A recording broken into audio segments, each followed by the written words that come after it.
ആ സമയത്തിനുള്ളിൽ ഇവിടെ ഞങ്ങളുടെ ജില്ലാ സെക്രട്ടറി എത്തിയിട്ടുണ്ടെങ്കിൽ ഇല്ല എങ്കിൽ പുറത്ത് കിടക്കുന്ന ഞങ്ങൾക്ക് പുറത്തിരിക്കുന്ന ഒരു പോസ്റ്റ് ഓഫീസും ഉണ്ടാവില്ല, ഒരു പോലീസും ഉണ്ടാവില്ല, ഒരു ജനവീതിക്കും ഉണ്ടാവില്ല എന്ന് ഓർമ്മപ്പെടുത്തുകയാണ്. അതുകൊണ്ട് ജില്ലാ സെക്രട്ടറി ഇവിടെ എത്തുന്നത് വരെ ക്ഷമാപൂർവം സഖാക്കൾ മുദ്രാവാക്യം വിളിച്ചുകൊണ്ട് അവിടെ ഇരിക്കണമെന്ന് അഭ്യർത്ഥിക്കുകയാണ്.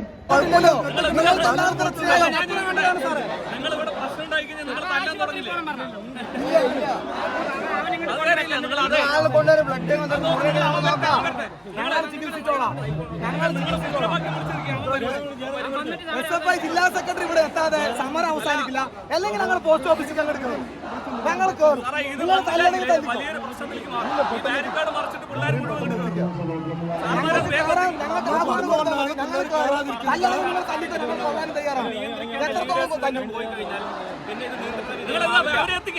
പറഞ്ഞതുകൊണ്ടാണ് ഇവരെല്ലാവരും നിൽക്കുന്നത്. ഈ സംസാരത്തിൽ നിങ്ങൾ അവരെ എത്തിക്കാന്നുള്ളത്.